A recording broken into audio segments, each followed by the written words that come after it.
You are listening to PastThink.com audiobook. Please like and subscribe, thank you. Chapter 22. Squire Chai-Jin detains a guest, Wusong kills a tiger. We have already related how Song Jiang, in order to avoid drinking more wine, went outside to the toilet, and while on the veranda he upset the charcoal brazier, and burnt a man, and how this resulted in Song Jiang's name being disclosed to the man. When the man heard Song Jiang's name, how could he get up after kowtowing? He said, "I failed to recognize your eminence, and I hope that you will forgive me for that blunder." Song Jiang raised him up and asked who he was. "This man," said Chai-Jin, "is Wusong of Qinghe County, and he is a second son. He has lived here for a year. I have often heard of Wu the second, but I did not expect to meet him here today." "What a good luck," said Song Jiang. "It is very unusual for heroes to meet in this way. I request you both to come and have some wine with me," said Chai-Jin. Song Jiang was much pleased at this, and taking Wusong by the hand conducted him to the hall, where he summoned Song Qing and introduced him to Wusong. Chai-Jin then invited Wusong to be seated, and Song Jiang strongly urged him to take the premier position at the table. But Wusong was unwilling to take the place of honor, and after politely declining for a long time he at last took his seat in the third position. Chai-Jin ordered the servants to spread a feast with wine, and when ready he strongly pressed his guests to partake the same.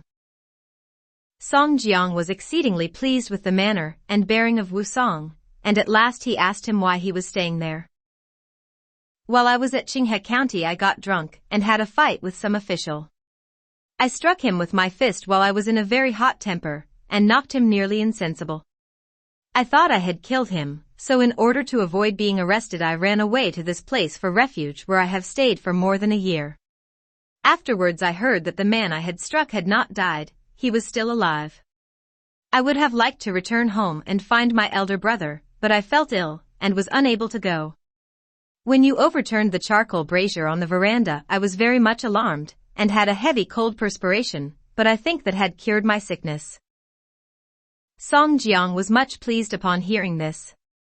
The feast lasted till nearly midnight. Then Song Jiang took Wusong to a very comfortable room on the west side, where they both slept that night. The next day Chai-Jin arranged another feast at which a sheep and a pig were served. After a few days Song Jiang gave Wusong some money to buy clothing. When Chai-Jin heard of this he wondered how he could let it be done. So he took some rolls of silk and satin, and told his own family tailor to make 3 suits for them. But Chai-Jin had not made such a present before, so why did he do it now? The reason was that when Wusong first came there for refuge he had been treated as a guest, but he was often drunk. Whenever the servants did not treat him well he would become angry and beat them, and therefore there was not a single servant who had a good word for him. They all hated him, and often complained to Chai-Jin about his conduct. But Chai-Jin would not speak to him about this, and only became more distant in his manner towards his guest. When Song Jiang came he sought out Wusong, and they used to drink wine in each other's company every day. Soon Wusong's bad temper had vanished. After about 10 days of this mutual friendship, Wusong thought of returning to Qinghe County to visit his elder brother. He was pressed not to go by Chai-Jin and Song Jiang, but after a little time he spoke to them saying, "I have not heard from my elder brother for a long time, so I must go and see him." "As you want to go," said Song Jiang, "we do not wish to upset you by detaining you. But I hope that we shall meet again at some future date." Wusong expressed his thanks, and Chai-Jin gave him some gold and silver. Wusong again expressed his thanks, and regretted that he had given them so much trouble. After a parting cup Wusong made up his bundle, and slung it on his back. He wore a red silk-quilted coat similar to those worn by monks, and had a white felt cap which was made in broad-brimmed style. He carried a cudgel in his hand. Just as he was about to depart Song Jiang asked him to wait a bit, and then went into his own room, and taking some silver met Wusong at the gate saying, "I will accompany you for a short distance." Song Qing also came with his brother Song Jiang, and as the 3 were taking leave of Chai-Jin, Song Jiang said, "Sir, I shall be gone only for a short distance. When the three had traveled about a couple of li, Wusong urged the brothers to return as Chai Jin would undoubtedly be getting anxious. "What objection can there be for us to go a few steps further?" said Song Jiang. So they went on for about a li more, chatting on the way, and then Wusong took Song Jiang by the hand and said, "You must not come any further. People often say, even if you accompany a guest 300 li, you must at last come to the parting place." "I will go a few steps further," said Song Jiang. "Just over there is a small inn where we can drink a few cups of wine before parting." When they reached the inn, Song Jiang took the seat of honor, and Wusong took the lower position after placing his cudgel by his chair. Song Qing sat at the side of the table. They told the waiter to bring fruit and vegetables, which were duly supplied. After they had been drinking wine for some time, they noticed the red hues of sunset, and Wusong said, "It is getting late, and we had better separate, and I will give you 4 salutations as my adopted elder brother." Song Jiang was much pleased. Wusong kowtowed 4 times, and Song Jiang then told his brother Song Qing to take 10 taels of silver, and presented it to Wusong. But Wusong declined to accept it, and asked them to reserve it, for they themselves were guests at another's home. "You must not be so anxious about us, younger brother," said Song Jiang. "If you decline it, I cannot recognize you as my younger brother." So Wusong took the money. He then shouldered his bundle, and taking his cudgel, the 3 walked hand in hand to the door, where they separated with tears in the eyes. The brothers stood at the door of the inn until Wusong could no longer be seen, and then they departed for home. When they had gone less than 2 li, they met Chai Jin riding a horse, and leading 2 spare ones to welcome them home. They were highly delighted at this, and mounted. They soon reached the village. Upon dismounting, they all went into a hall at the back where they drank wine, and after this the 2 brothers stayed with Chai Jin. When Wusong left the brothers, he traveled some distance, and then rested for the night at an inn. The next morning, after an early breakfast, he started on the road again. As he walked, he ruminated that all men had said that the welcome rain, Song Jiang, was truly a fine man, and he had certainly been well treated by him. After a few days, he was approaching Yanggu County about noon, when he felt very hungry and thirsty. Just then he happened to see an inn with a signboard over the door with 5 characters, meaning, "If you drink 3 cups of our wine, you will be unable to cross the mountain ridge." Wusong entered the inn, took his seat, placed his cudgel by his side, and called the proprietor to bring some wine. The proprietor put before him 3 cups, a tray with some cooked vegetables, and a pair of chopsticks. The proprietor then slowly filled a cup with wine. Wusong picked up the cup and drank the wine off, saying, "This wine is very strong. I wish to have some food to take with more wine." "I have some roast beef," said the proprietor. "That is fine. Bring me about 3 jin of beef." The proprietor soon brought in a plate of beef, and setting it before Wusong, he again poured out a cup of wine. Wusong drank the wine and again praised it. The proprietor filled another cup, and then left him. As the proprietor had not returned, Wusong banged the table and called out, "Proprietor, why do you not serve more wine?" "If you want more beef, I can let you have some," said the man. "I want wine as well as beef." "I can give you beef, but no more wine," said the man. "That is strange," said Wusong. "Why don't you give me wine while I can pay for it?" "Did you not see the signboard over the door of this inn?" asked the man. "What is the idea of such a signboard?" asked Wusong. "Although our wine is made here, yet it has a very delicate flavor," said the man. "Whenever a guest arrives and drinks 3 cups of this wine, he always gets drunk so that he cannot go over the mountain ridge, and that is why I put up that signboard. When guests stop here, they never ask for more than 3 cups of wine." "That is the case," said Wusong laughingly. "But how is it that I am not drunk after 3 cups? Our wine is called the aroma penetrates the bottle, and also has another name, which means upon leaving the door you will fall down. While drinking, it has a fine flavor, but in a short time afterwards you will fall down." "Don't talk nonsense," said Wusong. "I won't cheat you, I'll pay you, so bring me 3 more cups of wine." The proprietor saw that he was not in the least affected by the wine, so he filled 3 more cups. After drinking, Wusong said, "It is really very fine. I want you to keep on pouring out the wine, and I will pay you for each cup I drink. Sir, please give up the idea of drinking any more or you will undoubtedly be drunk, and there is no medicine to prevent it." "You need not speak such rubbish," said Wusong. "If you put some drug in the wine I should soon detect it." The innkeeper could find no answer to this, so he poured out 3 more cups of wine. Wusong ordered a further 3 gin of beef.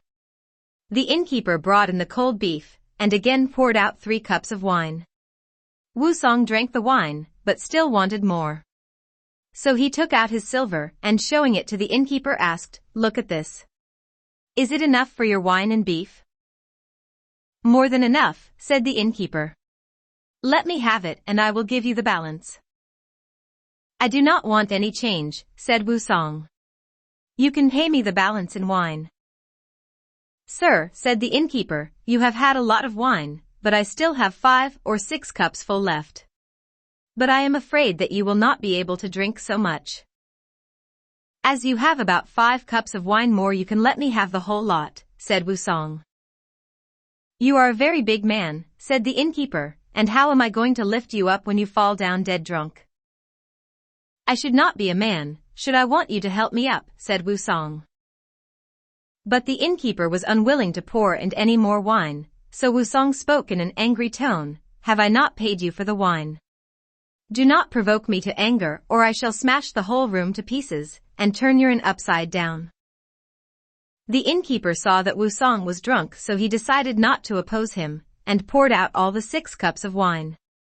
Altogether Wusong drank 18 cups of wine, and then picking up his cudgel he got up and said, "I am not drunk yet." He walked to the door laughing, and proceeded on his way. The innkeeper, however, called after him, "Sir, where are you going?" "Why do you call me?" replied Wusong. "Have I not paid you for the wine?" "I have a good intention for you," said the innkeeper.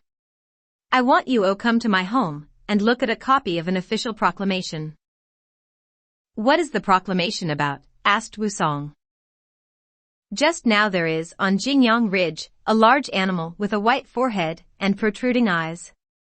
It comes out in the evening, and has already killed about 30 men, and injured many others. The magistrate has enjoined upon the hunters to catch the animal by a certain time. At all crossroads there is a notice warning travelers of the danger, and ordering them to band themselves together when crossing the ridge. Travelers must cross the ridge only between the hours of 9 a.m. and 3 p.m., and not at any other time. So that, as you are by yourself, you must wait and join with some other travelers before you can cross the ridge. It is now well past 3 o'clock, and yet I see you walking off without asking anyone to go with you, and evidently you are running the risk of your life. It will be better if you stay here for the night, and go over the ridge tomorrow in the company of about 30 men. "I am a Qinghe County man," laughed Wusong, "and although I have been across the Jingyang Ridge about 20 times, I have never seen or heard of a big animal there.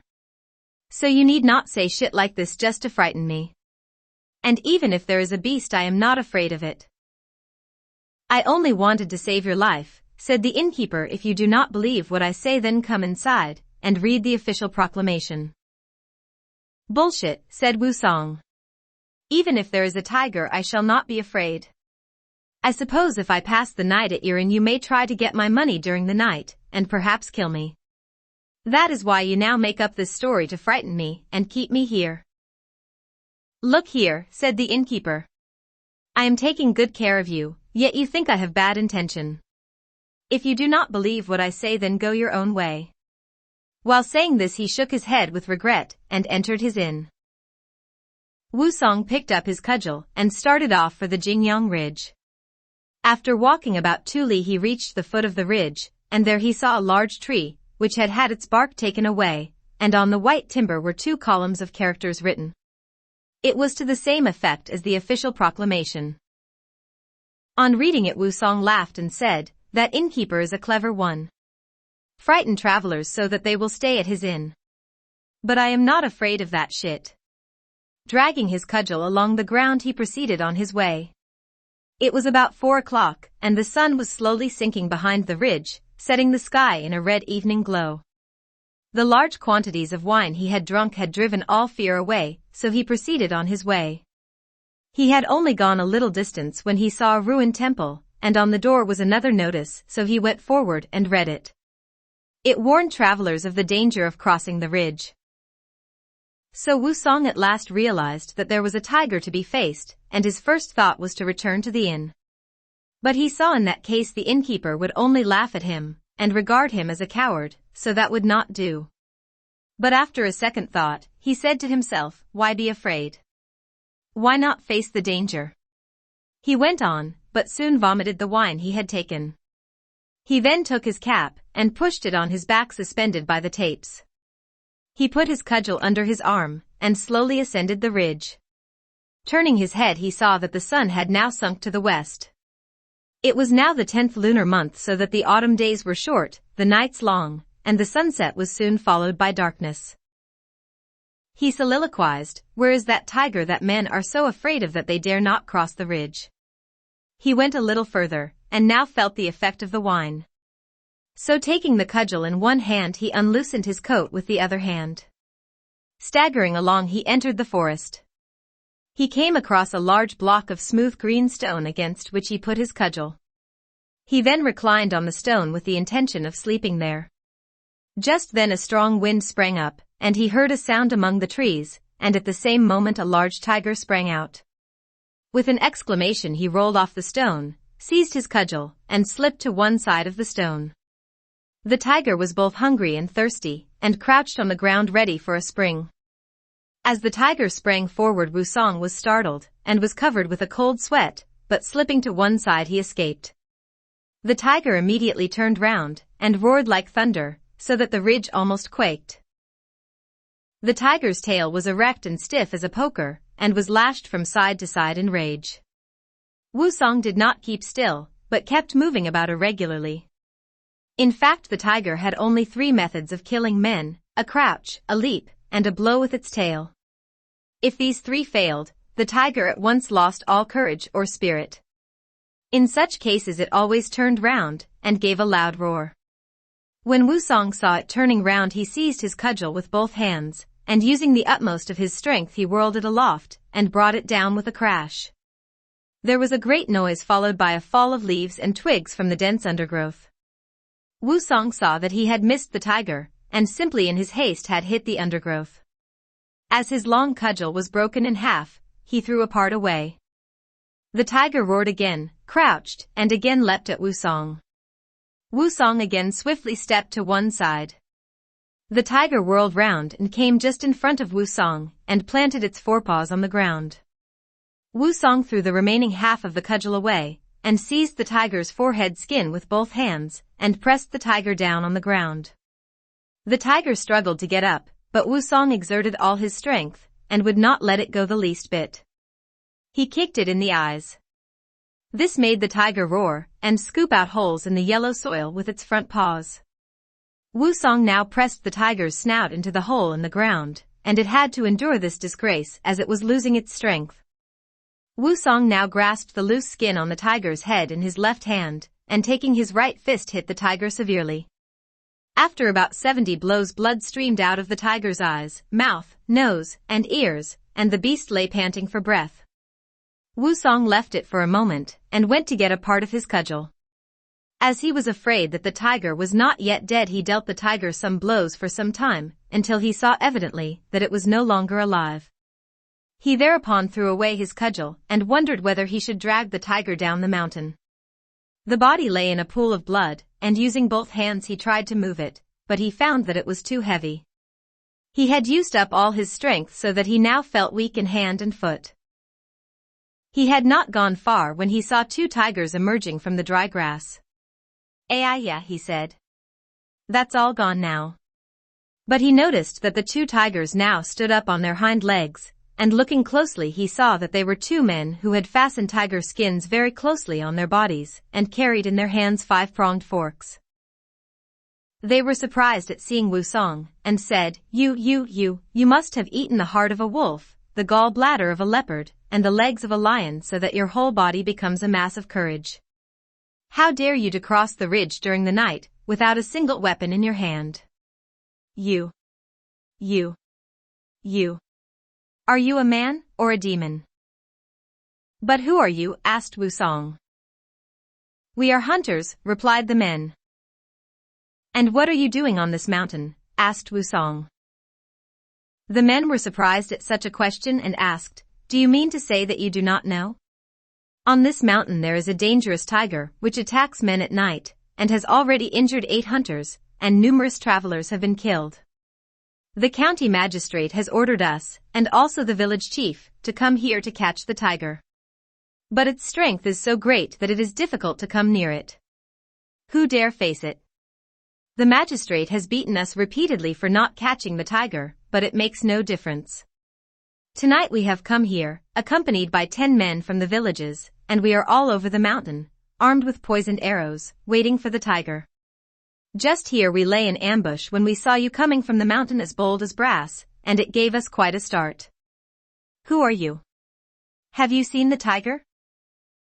I am a Qinghe County man, and my name is Wusong. When I got up the mountain I met the tiger, and killed it with my fist and foot. It is impossible, said the hunters aghastly. You do not believe, said Wusong. But do you see the bloodstains on my clothes? But how did you kill it? Wusong then gave them all the details of his fighting with the tiger. The hunters were both amazed and amused, and then summoned the 10 villagers. The villagers soon arrived and armed with pronged forks, crossbows, broadswords, and spears. How is it that these men did not stay with you here? Asked Wusong. The hunters said, the animal was very fierce, so how could they dare to come on the mountain? When the villagers had all assembled in front of them, the hunters asked Wusong to recite to them how he had killed the tiger. He did so, but they did not believe what he said. Well, said Wusong, if you do not believe then I will go, and show you the dead animal. The villagers had flint and steel, and they then used them to strike lights and ignite torches. They went with Wusong, and soon came to the top of the ridge where they were shown the dead tiger. They were highly delighted, and immediately sent men to report the matter to the chief of the district. The men who were left behind tied up the carcass and carried it on their shoulders down the mountain. At the foot of the mountain there were already about 80 men waiting for them, and they made an uproar when they saw the dead tiger. They carried the tiger in front and put Wusong in a sedan chair. The whole party then started off to the nearest village reporting to the headman there. Upon arriving there were 2 village heads waiting outside the village to welcome them. The party was conducted to the main room of a cottage, where the other hunters of the village, and about 30 other men all came to have an interview with Wusong. He then told them in detail his recent adventure. They all declared that he was a very brave hero, and brought him some food and wine. But Wusong was very tired, and wanted to rest. So the servants were told to prepare a bedroom for him where he slept that night. The next morning a messenger was dispatched to report the matter to the county magistrate, and a litter was prepared to carry the tiger's body to the town. When Wusong got up and had washed his face, he found in front of the building a large number of men bringing a sheep and a jar of wine which they offered to him as their gifts. They said, We do not know exactly how many people that beast has killed, or how many bamboo blows our hunters have received, but now you have killed the tiger, and our trouble has come an end. We are very happy indeed. Moreover, the travelers can go without danger, and all this is due to your bounteous action. It was not due to my skill, but was owing to your fortune, replied Wusong. The people all saluted him. After an exhilarating feast which lasted all the morning they placed the tiger's body on the litter which was ready. They made garland of silk and red flowers for Wusong. They were about to start off from the village. A deputy of the county magistrate had already arrived to conduct Wusong to the court. 4 men were sent with a cool sedan chair to convey Wusong to the court. The litter with the tiger's carcass was in front of the procession, and it was also decorated with red flowers and pieces of silk. When the people of the town heard of the great hero, who had killed a tiger on the mountain. They all crowded to see him, and made such a noise that it could be heard all over the district. Wusong in his chair saw all the streets were blocked with noisy crowds, which were eager to have a look at the tiger. Upon reaching the yamen gate, he saw the county magistrate waiting in the hall. The litter and the sedan chair were carried to the court, and laid in the corridor in front of the door. The magistrate noticed the manner of Wusong, and also the size of the tiger. He thought that Wusong was the only person who could kill such a tiger. He summoned Wusong to come forward. Wusong approached and called out Noah. The magistrate invited him inside, where Wusong recited his adventure. There was a large crowd of men both inside and outside the hall. They all listened to Wusong and were greatly astonished. The magistrate offered several cups of wine to Wusong, and also a gift of 1,000 strings of cash, which had been subscribed by the wealthy families of the district. "I am grateful to you for this blessing, sir," said Wusong. "I was fortunate in killing the tiger, and as it was not due to my own abilities, how dare I accept such generous presents? I have heard that these hunters have been beaten with the bamboo, so why not compensate them with these strings of cash? As you, the hero, suggest this, it can be done as you wish," said the magistrate. So Wusong took the strings of cash and distributed them among the hunters.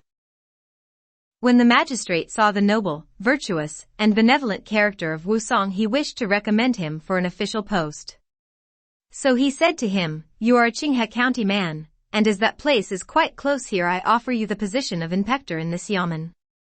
What do you say about that?" Wusong knelt down and said, "As you wish to reward me in this way, I shall be obliged to you for my life." The magistrate instructed his secretary to make out the necessary papers, and Wusong received his commission in the police as an inspector. The rich families saluted him and offered their congratulations, and during the following 5 days they continually entertained him with wine. Wusong meditated that, at first, he had the idea to find his elder brother, but it was detained by being made inspector at this place. The magistrate liked him, and his fame was widespread in every village. One day when he was strolling outside the yamen, he heard a voice behind him calling, "Inspector Wu. As you are an official now, can you not assist me?" "Aiya," exclaimed Wusong when he turned round. "What are you doing here?"